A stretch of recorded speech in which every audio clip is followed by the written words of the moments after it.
Assalamu alaikum students. In the previous video, we just discussed some points which were related to Prezi writing, but now we will practice. We will see how those points should be implemented while practicing the passage. So here is original passage. First we read it. Greatest fear of the people who dwell in Southern Asia, Africa, Northern Australia, Southern Europe, and South America is a short black insect called the locust. For this winged terror which breathes and multiplies at a prodigious rate. Since the days of Pharaoh, been the cause of more death and destruction than any human army. In those countries, the inevitable result of a visitation by this terribly destructive insect is utter famine. Once it begins its devastating march, millions of rupees worth of crops are consumed, fertile land is turned into desert, and entire populations are left destitute and starving. Due to the consequent famine, death comes within a short time to the poor folk who has sweated and toiled over land and crops. So this was our first passage, first paragraph. This passage is quite lengthy and in the entire passage this is the first paragraph. लेकिन हम इस paragraph में ही देख लेते हैं. एक तो आपने अगर फर्स्ट रीडिंग में आपको समझ नहीं आई है तो you can do it twice reading, thrice reading. जब तक आपको इसकी समझ नहीं आती है according to your time management आप इसको रीड आउट कर सकते हैं. जब ये इंसेक्ट बहुत ज़्यादा डिस्ट्रक्शन ले आता है तो उसका रिजल्ट क्या होता है, वो फेमाइन कहत पड़ जाता है. फेमाइन कहत को कहते हैं. Once it begins its devastating march, millions of rupees worth of crops are consumed, fertile land is turned into desert, and entire population are left destitute and starving. Destitute का मतलब होता है needy, poor, और starving का मतलब होता है hungry, भूखे. ठीक है, तो फेमाइन के ये सारे कॉजेज हैं कि जब ये सारी फसलों को खा जाएगा तो फार्मर्स को जो प्रॉफिट होना होता है वो नहीं होगा. क्रॉप्स आर कंज्यूम मतलब वो ज़ाया हो जाएंगी. फर्टाइल लैंड जो ज़रख़ीज़ ज़मीन होती है जिससे हमें प्रोडक्टिविटी हासिल होनी होती है, इस टर्न इनटू डेजर्ट वो सहरा बन जाएगा, बैरन हो जाएगी. एंड एंटायर पॉपुलेशन और तमाम जितनी भी आबादी है population are left destitute and starving. Due to the consequent famine, death comes within a short time for the poor folk. Folk बेटा कहते हैं people को, लोगों को. गरीब लोगों के लिए जो है वो बहुत कम टाइम में जो है वो फिर डेथ मतलब उनकी भी डिस्ट्रक्शन हो जाएगी, उनकी भी डेथ आ जाएगी क्योंकि उनकी बेसिक नीड्स पूरी नहीं हुई होंगी. Who has sweated and toiled over land and crops. अब sweated and toiled means toil का मतलब होता है हार्ड वर्क. sweated means जिसमें आपने अपने बहुत ज़्यादा लेबर किया होता है, हार्ड वर्क किया होता है. तो sweated and toiled दोनों का मतलब भी हार्ड वर्क होता है. over land and crops. सो आपने जस्ट मीनिंग्स के थ्रू इस पैसेज को देख लिया कि इसमें the main idea and the main thing which is causing different thing is one thing that is insect and that is locust. कि एक लॉकस्ट है, इंसेक्ट है जो कि सारी डिस्ट्रक्शन को का बायस बन रहा है. सो हमारे पास जो इसमें इस पैसेज के अंदर मेन आइडिया आता है वो यही है कि हम कह सकते हैं the terror of the locust, the winged terror of the locust.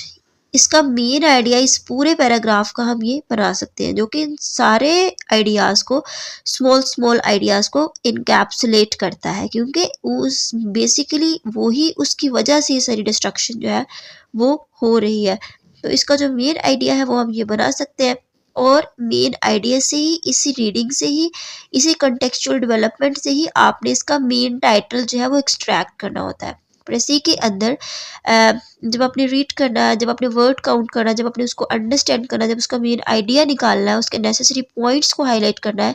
Meanwhile you have two point out it's इस मेन टाइटल के। इसका टाइटल क्या है जो कि अभी हमने जो है वो डेवलप किया है इस पूरे पैराग्राफ के अंदर, कि हमारा जो मेन टाइटल है that is the danger of locust और the winged terror of the locust. आप इन दोनों में से कोई एक भी बना सकते हैं इसका टाइटल।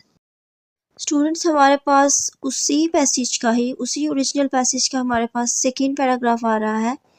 इसकी भी हम रीडिंग कर लेते हैं। First of all, the chief difficulty is the amazing fertility. Fertility again हम कहते हैं उसकी नरिशमेंट को, उसकी ग्रोथ को। Of the insect, the female depositor eggs in the soil in packets, मतलब वो पैकेट्स की फॉर्म में सॉइल में, मिट्टी में अपने एग्स को डिपॉजिट करती है, स्टोर करती है। ईच ऑफ विच में contain anything from 30 to 100 eggs.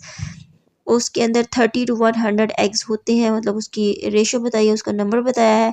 In the really tropical countries, यहाँ पे आपको ट्रॉपिकल कंट्रीज़ के बारे में पता होना चाहिए। Tropical countries where they can grow much much and more. Tropical means hot and humid places. The eggs are hatched in 2 or 3 weeks. Hatched means laid, वो पक जाते हैं, वो बन जाते हैं। अंडे जो है वो बिल्कुल इंसेक्ट्स बन जाते हैं। The eggs are hatched in 2 or 3 weeks. Development is rapid, बहुत तेज़ है इनकी जो तादाद है, इनकी जो डेवलपमेंट है, जो ये ग्रोथ करते हैं, बहुत ज़्यादा इनकी रैपिड होती है। As in 1 year several generations में be hatched, so that a single pair of locust alone can multiply enormously. Again it is showing the terror of the locust। जो हमारा टाइटल था कि एक सिंगल पेयर ऑफ लॉकस्ट जो है वो कितना अकेला ही मल्टीप्लाई कर सकता है एनॉर्मसली। एनॉर्मस का मतलब है बहुत ज़्यादा, ह्यूज, एनॉर्मस। जिस तरह हमने ऊपर जो है वो पढ़ा था प्रोडिजियस का, प्रोडिजियस भी ह्यूज होता है, बहुत ज़्यादा, एनॉर्मस भी और ह्यूज भी, ये सारे सेम मतलब है। तो बेटा this was the original passage, this was it's first paragraph, this is his second paragraph. We tried to understand the meaning, the concept, the main ideas of these two paragraphs. Now we are going to do its précis। Students, firstly मैंने इसका title लिखा है the terror of locust या winged terror of locust या danger of locust, आप कुछ भी इसका टाइटल दे सकते हैं। Then I made its precis. जिस तरह मैंने आपको बताया था कि इसके फर्स्ट पैराग्राफ में हमारे पास जो है वो इसकी डेथ, डिस्ट्रक्शन का और कौन से पार्ट्स में और क्या ये कॉज करती है, उन चीज़ों को हाईलाइट किया है, उसको मैंने अपने वर्ड्स में जो है वो डिस्क्राइब कर दिया है। एंड देन उसके सेकंड पैराग्राफ में उसकी जो है वो फर्टिलिटी के बारे में बताया था और किस तरह जो है वो फीमेल एग्स जो है वो मल्टीप्लाई हो जाते हैं और किस तरह से उसकी जनरेशन में बहुत ज़्यादा ग्रोथ हो जाती है। तो सेकंड पैराग्राफ को अपने वर्ड्स में जो है वो डिस्क्राइब कर दिया है। एंड जब आपने ओरिजिनल पैसेज को पढ़ते होना है तो आपने उसका वर्ड काउंट कर लेना है और उसको फिर 3 पे डिवाइड करके उसके जितने भी वर्ड्स बनते हैं वो आपने लिखने होते हैं। उससे लेस नहीं होना चाहिए, उससे अगर इंक्रीज़ कर जाते हैं 5 to 6 तो इट्स ओके, बट उससे लेस देन नहीं होने चाहिए, मतलब you are not allowed to skip any idea. So let's read it. The précis that we made. The locust is the greatest terror of the inhabitants of the southern half of the world। ये जो उनकी place थी जिसमें मेरे पास different places I थी, southern America था, southern Europe था, उसको मैंने southern half of the world कह दिया। इनहेबिटेंट्स जो रेजिडेंट था, ड्वेल था, उसको मैंने इनहेबिटेंट्स कह दिया है। Since Pharaoh's time it has caused more destruction than any human army. और फिर ये क्या कॉज करती है? Famine, destruction of crops, conversion of fertile land into deserts, starvation and death of people follow its visitation. ठीक है, ये सारे इसके कॉजेज हैं जब ये बहुत ज़्यादा डेंजर लेके आता है। तो सेकेंड पैराग्राफ में था इट इज़ अस्टॉनिशिंगली फर्टाइल। आप अस्टॉनिशिंगली की जगह सरप्राइजिंगली भी कह सकते हो आप। Surprisingly fertile, the female lay eggs in packets, packets में जो है वो करता है, उसकी ग्रोथ होती है। each containing 30 to 100 eggs which are hatched in a few weeks, several generations breed in a year। तो ये उसके सेकेंड पैराग्राफ में से मैंने अपने वर्ड्स में जो है उसको डिस्क्राइब कर दिया। बहुत शॉर्ट सेंटेंसेस बेटा आपने बनाने हैं, सिंपल सेंटेंस, बिल्कुल सिंपल लैंग्वेज में आपने लिखना है। कोई हाई फाई वोकेबलरी नहीं इसके लिए आपने यूज़ करनी, बिल्कुल सिंपल वोकेबलरी यूज़ करनी है, सिंपल लैंग्वेज में आसान स्मॉल सेंटेंसेस बनाने हैं, लंबे नहीं बनाने, एक्टिव वॉइस में लिखना है। तो इस तरह से आप इसके प्रैक्टिस कीजिएगा। इंशाल्लाह ताला in the next video we will practice more passages. Thank you, students.